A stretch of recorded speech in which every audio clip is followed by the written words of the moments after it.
I found out my family was betting on my failure at my uncle's 50th birthday party. Not subtly. Not whispered in a corner. Out loud, in the living room, while I was getting a beer from the kitchen. Uncle Rick's voice carried through the house. All right, final bets. Who's going broke by 40? We've got Alex at 5-1 odds. Laughter. Lots of it. I stood there, hand on the fridge door, thinking I'd misheard. Then my cousin Jake's voice. I'll put 200 on still renting at 40. That's a safe bet. My dad. I'm going 300 on never gets a real job. Freelancing doesn't count, right, Rick? Definitely doesn't count. Uncle Rick laughed. Mike, you're in the pool. I walked into the living room holding my unopened beer. About 15 people sat around Rick's massive leather sectional, the one he bragged cost $8,000 at Thanksgiving. On the coffee table sat a yellow legal pad. Names down the left side. Dollar amounts down the right. Categories across the top. Uncle Rick saw me and didn't even flinch. Just grinned bigger. Alex! Perfect timing. We're making predictions. Totally in good fun. I looked at the pad. My name was there.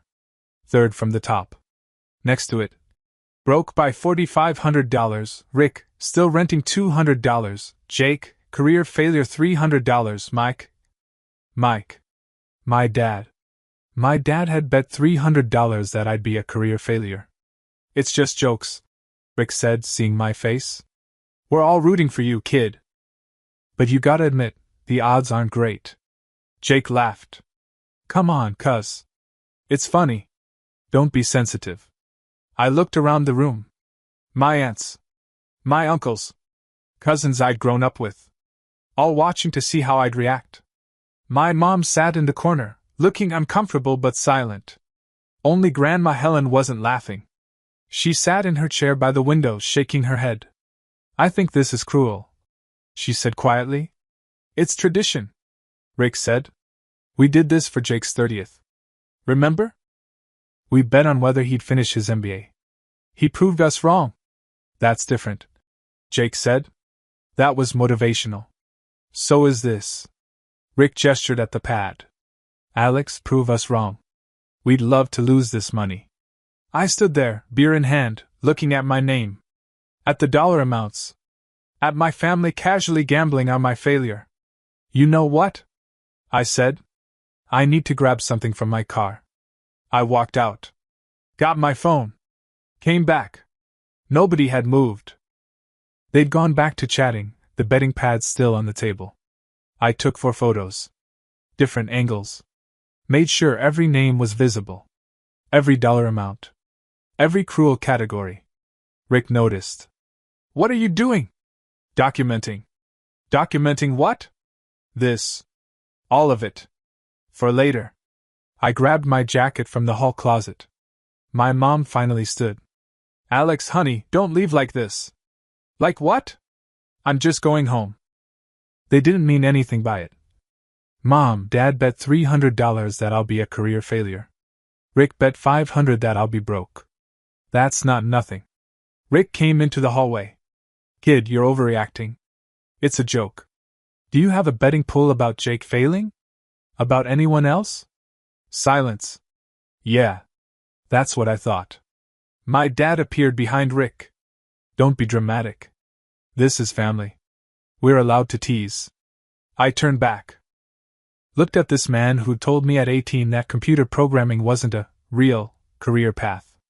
Teasing is one thing, I said. Betting money on my failure is something else. Rick crossed his arms. You know what your problem is, Alex? You don't have any drive. Any ambition. You're 30 years old making what, $40,000 a year? Doing freelance work in your apartment? We're trying to wake you up. By betting I'll fail? By showing you what path you're on if you don't change. I almost laughed. You want to know something, Rick? In 10 years, we'll see who made the better choices. Is that a threat? No. It's a promise. I left. Got in my car, a 2011 Honda Civic with a crack in the windshield and a bumper held on with zip ties. I sat there for a minute, hands shaking, looking at the photos on my phone. Then I did something I should have done years ago. I opened a new note and wrote. Proved them all wrong. Every single one. I drove back to my apartment. 4th floor walk up, no elevator, $950 a month for 450 square feet. My furniture was mostly Craigslist finds. My TV was 7 years old. This was the life they were betting against. I sat on my sagging couch and opened my laptop. Here's what they didn't know. I wasn't lazy. I wasn't unmotivated. I was quietly building something they couldn't see. For the last 8 months, I'd been working on a side project.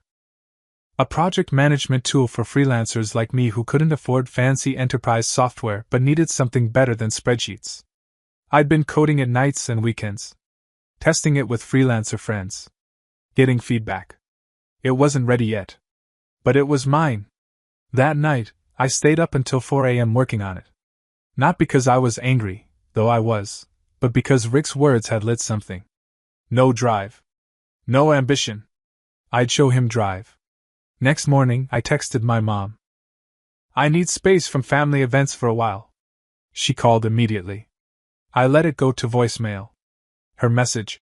Honey, please don't do this. Rick feels terrible. He was drinking. Just come to Sunday dinner. Rick feels terrible. Not. Rick was wrong. Just. He was drinking. I deleted it. Dad texted. This is childish. Family doesn't hold grudges. Jake in the group chat. Alex, dude, it was just for laughs. Don't be that guy. I muted the chat.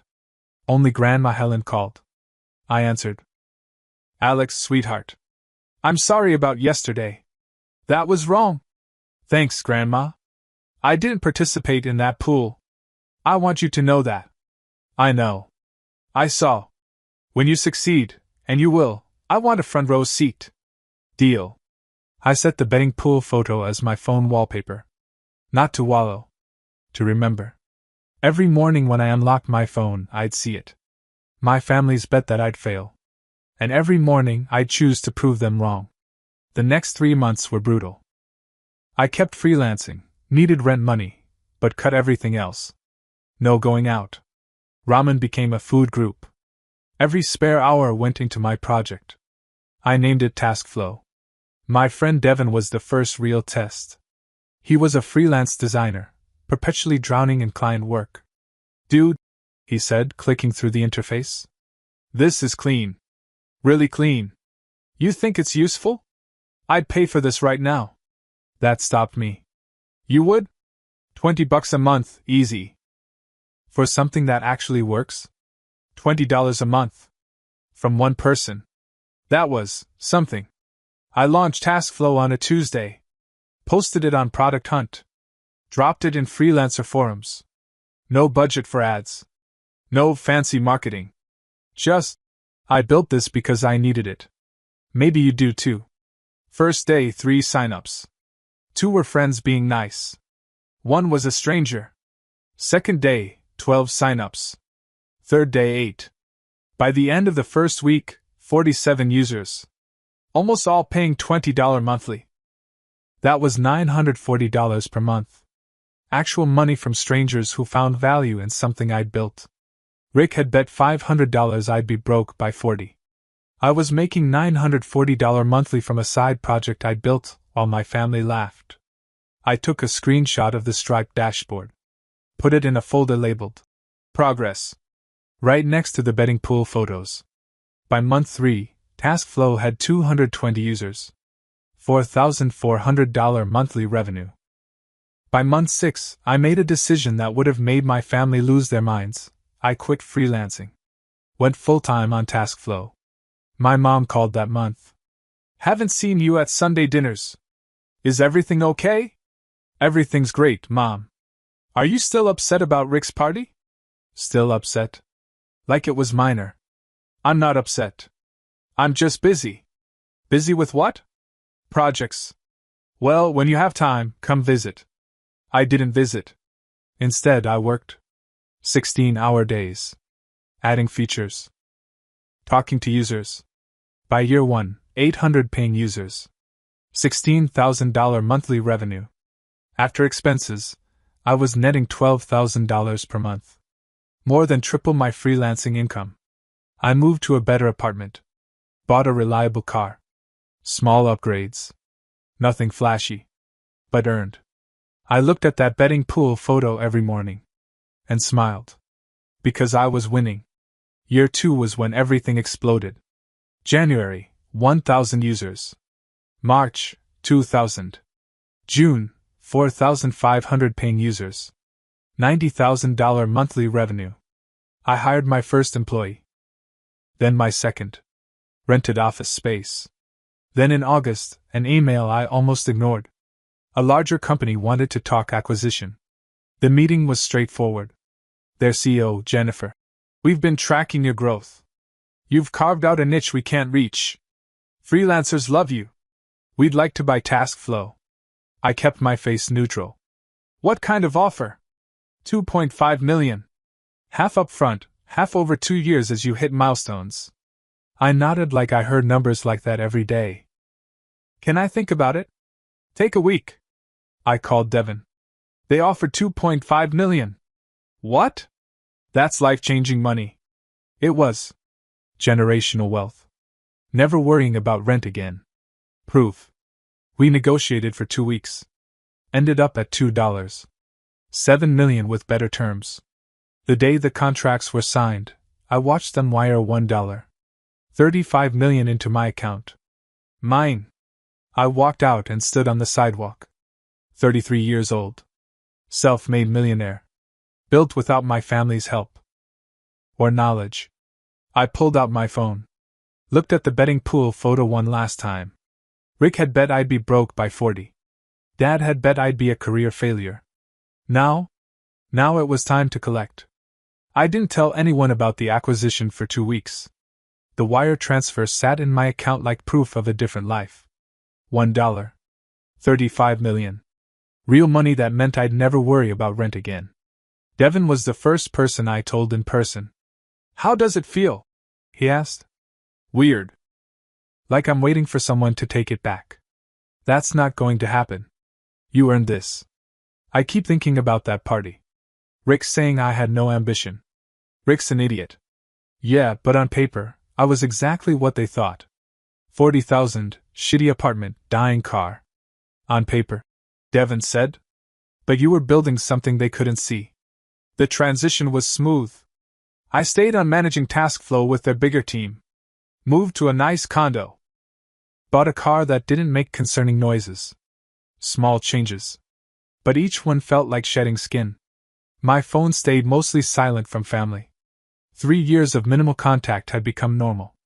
Occasional text from Mom. Sporadic message from Jake. They looked happy on social media. Complete. Like my absence barely mattered. That was fine. I was building my own life. Then in October, Grandma Helen called. I'm having a small birthday dinner next week. Would you come? I miss my grandson. I hesitated. 3 years of avoiding family. Grandma, I don't know. Please. I'm 82. I won't be around forever. Okay. I'll come. The dinner was at Grandma's favorite Italian place. Private room. The usual suspects, Mom, Dad, Amy, Jake, their spouses. And Rick. He saw me first. Alex? Wow, stranger. Didn't think you'd show. Grandma invited me. Mom hugged me. You look different. Good different. The evening started awkwardly. Small talk. I ate my pasta and listened. Then Rick, 3 glasses of wine in, leaned back.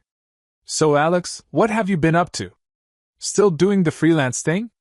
Everyone watched. Not exactly, I said. Finally get a real job? I sold my company. Rick laughed. Your company? Come on. TaskFlow. Project management software. Sold it in August. The laughter died.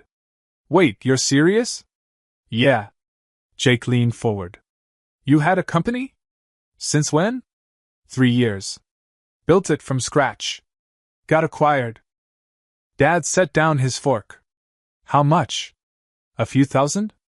I could have lied. Could have downplayed. But I was done shrinking. $2.7 million. The table went silent. Rick's face went red. You're lying. I pulled out my phone. Showed him the acquisition agreement. The wire transfer. He stared. This is how I built something people needed. Worked on it for 3 years while you thought I was failing. Jake looked stunned. That's real money. Dad stared at me like he'd never seen me before. You never said anything. Would you have believed me? He didn't answer. 3 years ago, at Rick's party, you bet money I'd be a career failure. All of you made bets about how I'd fail. Mom's face went pale. Alex, that was a joke? I looked at Rick. You bet 500 I'd be broke by 40. Said I had no drive. No ambition. Rick's jaw clenched. I was trying to motivate you.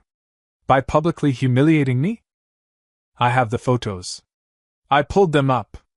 The yellow legal pad. Every name. Every amount. I took screenshots. Looked at them every morning for 3 years. I showed them. Grandma Helen spoke up. I told all of you that night it was cruel. Grandma was the only one who didn't participate. I said. Mom was crying. We didn't mean. You meant exactly what you did. You thought I was a failure. And when I stopped showing up, none of you cared enough to check on me. Dad's voice was quiet. What were you doing all this time? Building. Working. Proving you wrong. Every single day. Rick stood. So you're here to gloat? No. I'm here because Grandma asked. She actually cares about me. The rest of you? I don't need your approval anymore. That's petty, Jake said. You know what's petty? Betting money your cousin will fail. Then acting shocked when he doesn't want to be around. Grandma walked me to my car. I'm proud of you. Not for the money. For building something on your own terms. Thanks, Grandma. What happens now? I don't know. But it's on my terms. The next few weeks were quiet. One text from Mom. A message from Jake saying, that was intense. I didn't respond. Then in December my phone rang. Unknown number. Alex? It's Rick. I waited. Look, I want to apologize. For the party. For everything. Okay. That's it. What do you want me to say, Rick? I don't know. I was an asshole. Yeah. You were. Can we start over? The successful me is the same person as the broke me. You just couldn't see it. I know. I'm sorry. I'll think about it. I said. We hung up. I thought about second chances. About whether people could change. The answer wasn't clear yet. But I had time. Because I wasn't waiting for their approval anymore. Christmas came. Mom wanted me at their house. Dad called. You're still our son. Still family. Am I? Because for 3 years, none of you noticed I was gone. Just think about it. I thought about it. About pretending everything was fine. Then I called Grandma. What if you came to my place for Christmas? Just you and me. They'll be upset. I want to spend it with someone who actually cared about me when it mattered. All right, sweetheart. Christmas Day, I cooked for Grandma. Roast chicken, mashed potatoes. She brought pie. We ate. Talked. Laughed. You remind me of your grandfather, she said. Quiet. People thought he was simple. But he built a business from nothing. I wish I'd known him better. He would have been proud. Not for the money. For the backbone. My phone buzzed throughout the day. Mom. Amy. Rick. I didn't answer. This was my Christmas. With someone who'd earned it. The next morning, my phone rang early. Is this Alex? Official-sounding voice. Yeah, who's this? David Chen. Venture capital firm. We've been following your career. Jennifer mentioned you might be looking for your next project. I sat up. I'm listening. We're looking for technical founders for a new accelerator. People who've built and exited. Interested? Absolutely. We talked for 20 minutes. About opportunities. About building new companies. About mentoring. When I hung up, I was smiling. This was just the beginning. Not just of a new business, but of a life I'd built on my own terms, where the only bet that mattered was the one I'd made on myself. And I'd won. January came in brittle and bright. The city sounded like metal, snowplows, salt crunching under tires, radiators clanking in old pipes. I slept like a stone and woke up before the sun anyway, a habit I couldn't shake even with the cushion in my bank account. The accelerator talked about vesting schedules and founder dinners. I talked about roadmaps and the quiet satisfaction of a working cron job. I kept my circle small. Devon, a handful of engineers I met through the acquisition, Grandma. Some mornings I scrolled old photos and saw a version of me with hollow eyes and a cracked windshield and felt a private tenderness for him. He built the bridge I walked across. In late February my phone rang. Unknown number. The hour read 7:41 a.m. I let it buzz once, twice, then answered. Alex? It's Rick. I said nothing at first. The last time he'd called, his apology had sounded like someone reading lines at a tryout. Morning, I said. He exhaled. Listen. I wouldn't call like this, but I'm in a situation. Of course he was. The timbre in his voice wasn't pride swallowed, it was hunger dressed up as urgency. I leaned against the counter. What kind of situation? You know my shop. We do metal components, mid-batch runs for regional suppliers. The last year's been a mess. Overseas competition, delays, raw material spikes. 2 big clients pushed payment 90 days, then canceled altogether when their OEM moved production. Bank called our line. Payroll's due Friday. There it was, the specific cold of numbers, the way business problems become weather. You can't argue with a bank that has already decided it's winter. And? I asked. He cleared his throat. I need a bridge. Short term. 200 grand would cover payroll and utilities while we renegotiate and close a purchase order that's illegal. I'll pay interest. We'll paper it. I'm not asking for charity. 200,000. The number didn't have the power over me it once would have. But it still had weight. You called a venture firm before you called me? I said. I called everyone. He said, honest in a way he maybe couldn't help. They don't do turnarounds, their word. We're too old, too manufacturing, too not SAS. He tried a laugh that sounded like a cough. You're the only one in the family with money. You're the only one who can actually help. I could see him as he talked, the leather sectional, the granite counters, the framed photo of him at a trade show gripping hands with a congressman. I pictured the yellow legal pad, the columns neat and smug. My name, third from the top. Send me your financials, I said. He blinked through the phone. You'll consider it? I'll look, I said and hung up. He sent them within the hour. A profit and loss that told a story in slumping lines. Aging receivables. A note about a machine that needed a spindle replacement and a clause in their insurance that wouldn't cover it because of a maintenance interval blown by 1 week. A letter from the bank terminating the revolving credit agreement. His CFO's email subject line. Breathing room. I poured coffee, printed the files, and laid them on the kitchen table in a grid. I wasn't an expert in turnarounds, but the math didn't require one. Even if the illegal purchase order closed, it wouldn't save them fast enough without cutting costs that were mostly people. My phone buzzed. Rick again. You see the PO? He said. It's real. We can cover you with that receivable in 60 days. Receivables that old are worth half on a good day. I said. Your margins on mid-batch runs are thin. Your unit economics died when your inputs shifted. You don't need a bridge, you need a different business. He was quiet. Then, are you saying no? I moved a printed page, aligning edges that didn't want to align. I'm saying you don't need a cousin with a check. You need Chapter 11 counsel. He inhaled sharply. Come on, man. Family. There it was. The word he had trimmed to fit his needs. Family, I repeated softly. I opened photos. The yellow legal pad glowed on my screen, inked like a wound. Rick, I said, I have something for you. What? I texted him the photo. Then another. 4 angles. Every name. Every amount.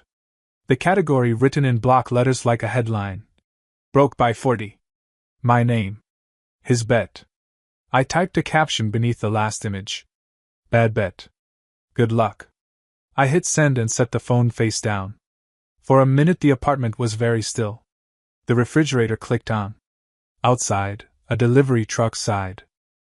When the phone buzzed again, I didn't flip it. I rinsed my mug. I opened my laptop. I wrote a paragraph of a proposal for the accelerator's first cohort. When I finally looked, there were 3 messages. Please! You don't mean that! We were joking. I put the phone back down and went back to work. Rick's company filed within 3 weeks. The headline in the local business journal was bloodless the way headlines are. Regional manufacturer pursues reorganization amid industry headwinds. In the article, a photo of Rick stood beside a late-line milling machine like a retired quarterback beside a trophy. The copy mentioned global competition and supply chain disruptions and the need to innovate. It did not mention betting pools. Mom called the next evening. I let it go to voicemail, then listened with my thumb hovering over delete. Alex, he's your uncle. He's having a hard time. Your father says you refused to help. After everything. She paused. After everything you've been given. Given. The word landed wrong in my ribcage. Grandma would never have said it like that. She would have said, after everything you've earned. I called her instead. You saw the article? I asked. I did, she said. I also saw the way you've been standing up straight lately. I laughed quietly. I told him no. I figured, she said. Sometimes no is not cruelty. It's the fence that keeps the wolves out. We talked about her tomatoes under grow lights in the spare bedroom and the neighbor who insisted salting sidewalks was a conspiracy. When I hung up, my chest had knotted. The family thread ignited over the next few days. Jake posted a half-finished thought about loyalty and deleted it. My sister Amy texted privately. You okay? Mom is. Mom. I told her I was fine, that I was cooking more, that I had learned to make a decent omelet. She sent a heart. Meanwhile, work moved like a river in spring. The accelerator filled. Founders with hungry eyes came through our doors and told us versions of the same story. I've been building something everyone says is small until suddenly it isn't. I told them about cron jobs and about error budgets and about the photo I'd looked at every morning for 1,000 days. I learned to keep the story short.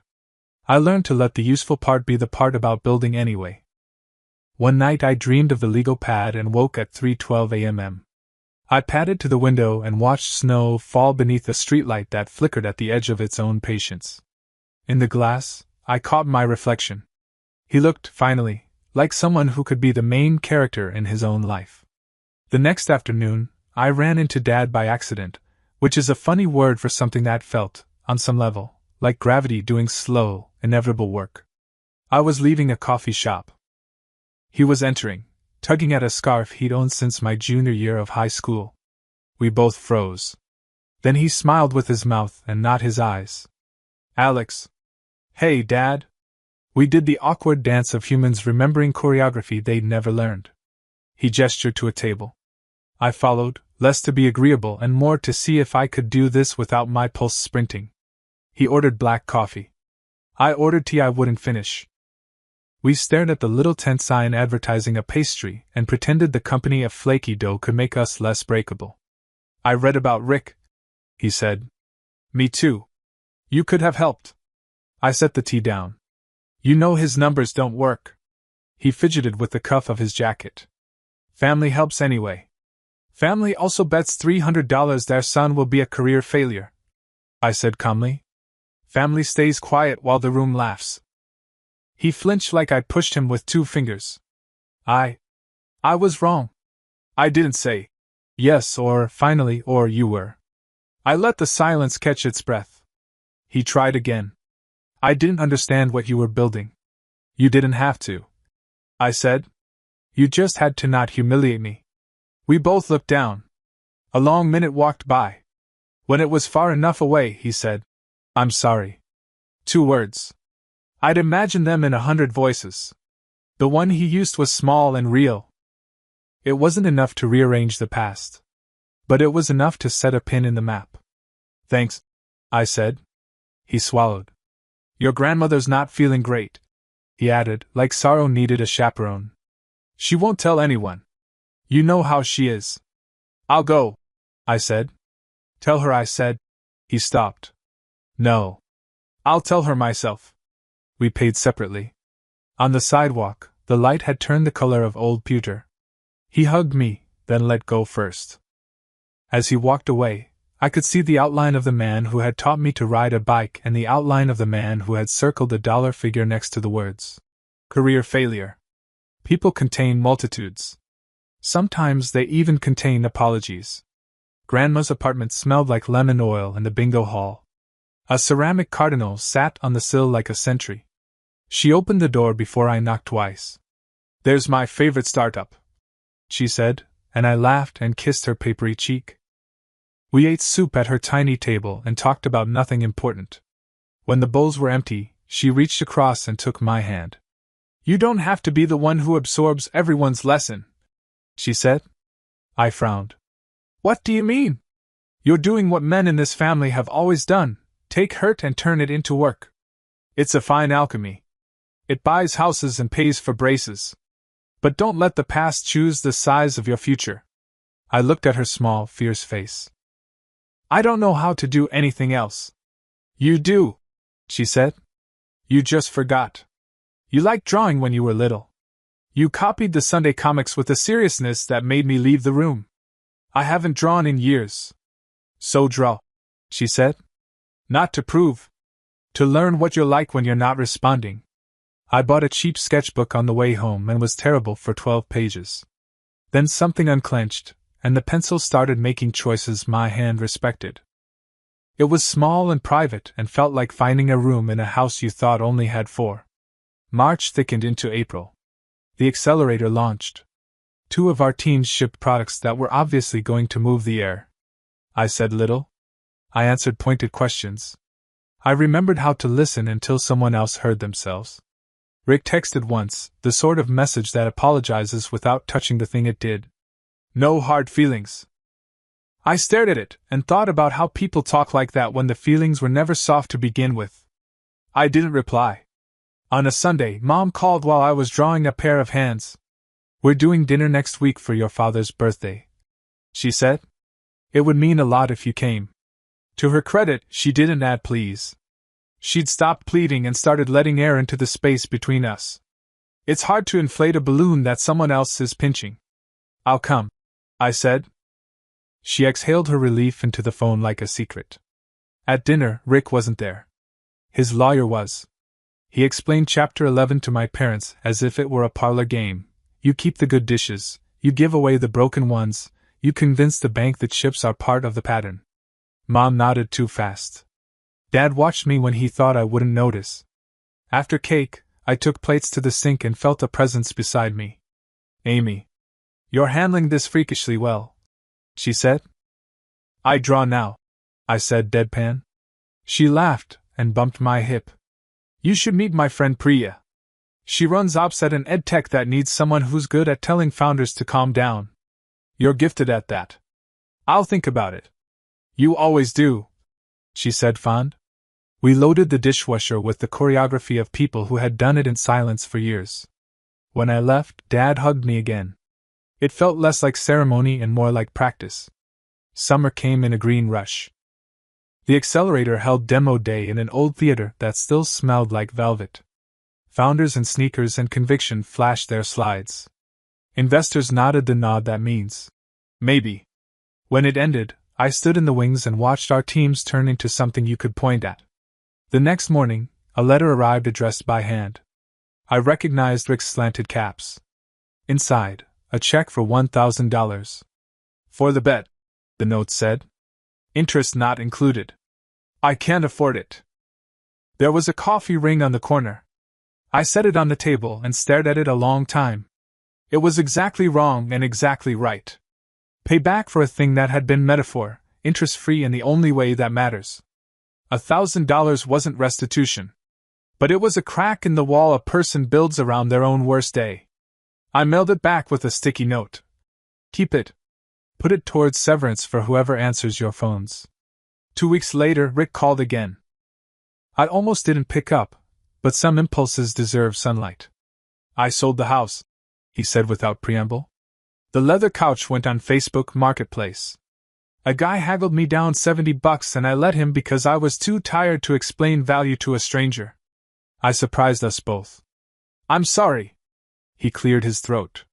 I got a job. Night shift supervisor at a distribution center. Imagine me in a reflective vest. I can imagine it, I said.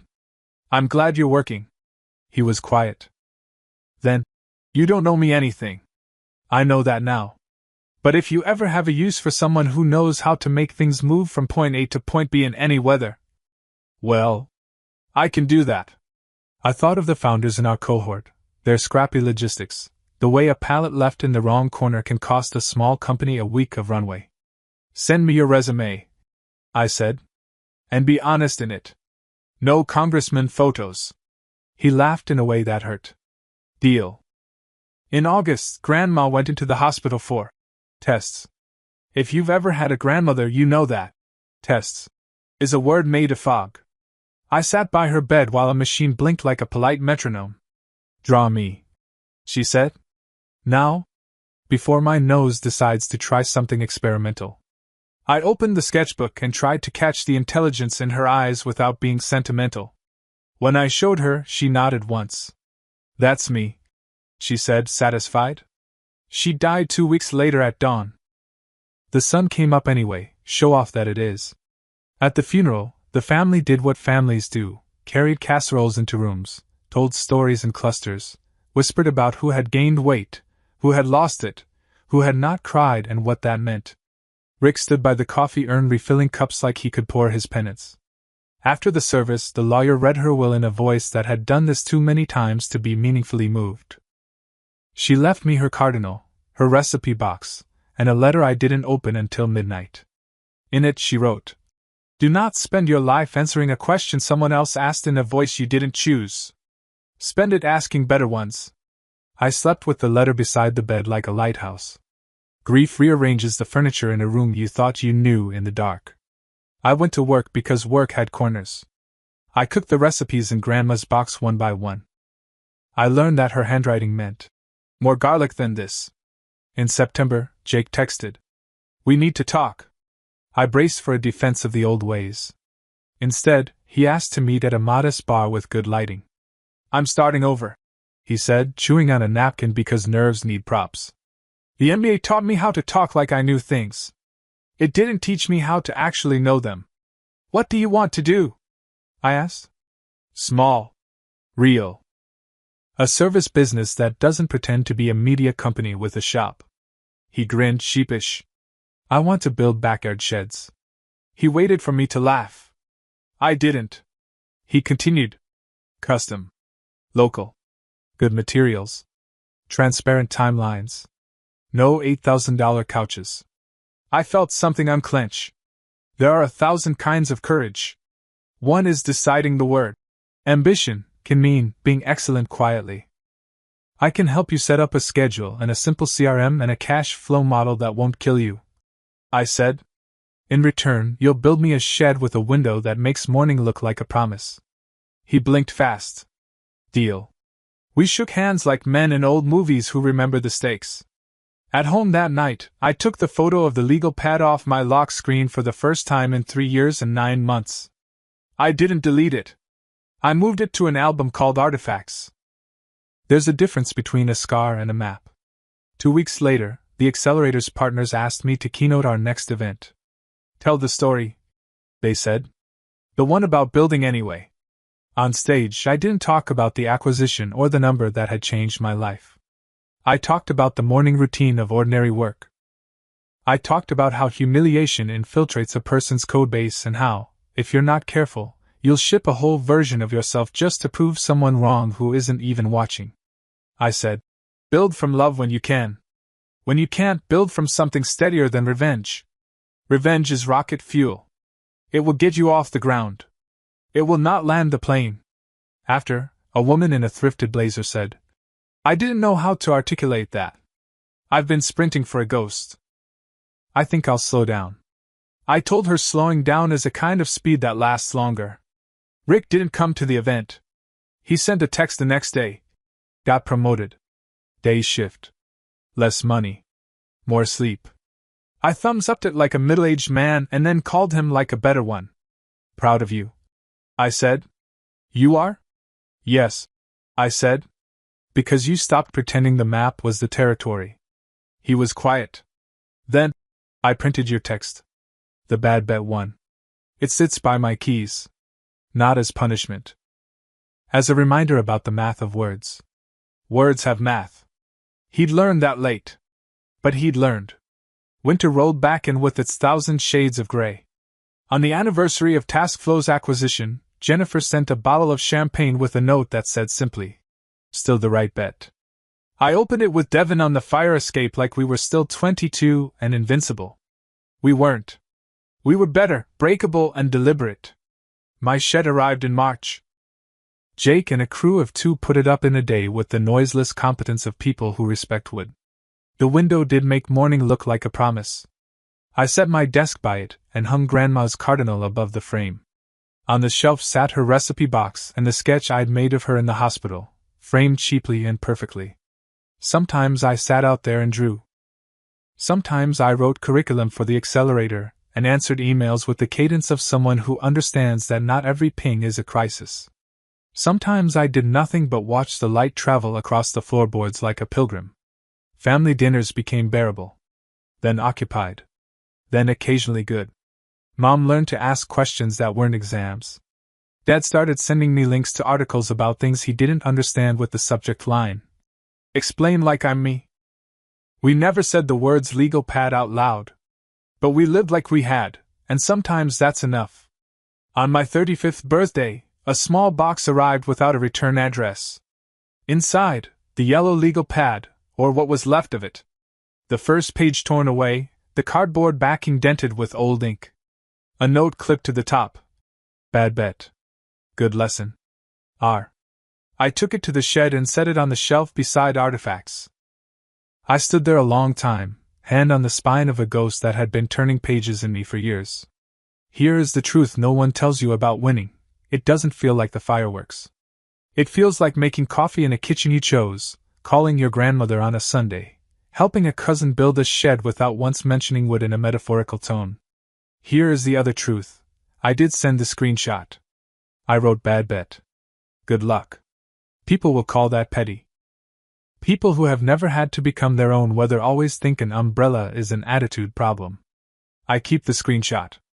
Not on my lock screen, not in my pocket like a saint's medal. In artifacts, where it belongs. The past is not a bear to wrestle daily. It is a story you tell with the lights on so it stops jumping out from under the bed. Sometimes, at the accelerator, a founder will corner me and ask the question they're really asking. How do I make them regret it? I say, you won't. Not in any way that matters. Make yourself proud instead. It takes longer. It lasts longer. I don't know if Rick will ever be the man I needed him to be when I was 30 with a cracked windshield and a phone full of proof. I know he is better than he was. I know I am too. The last thing Grandma wrote in her letter was this. When the day comes that you no longer need me to tell you you're enough, you'll hear me anyway. In the shed some mornings she is loud as birds.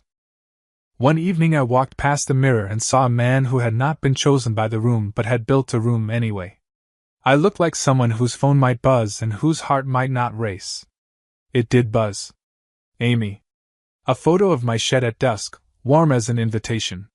Looks like a life. She wrote. I typed back. It is.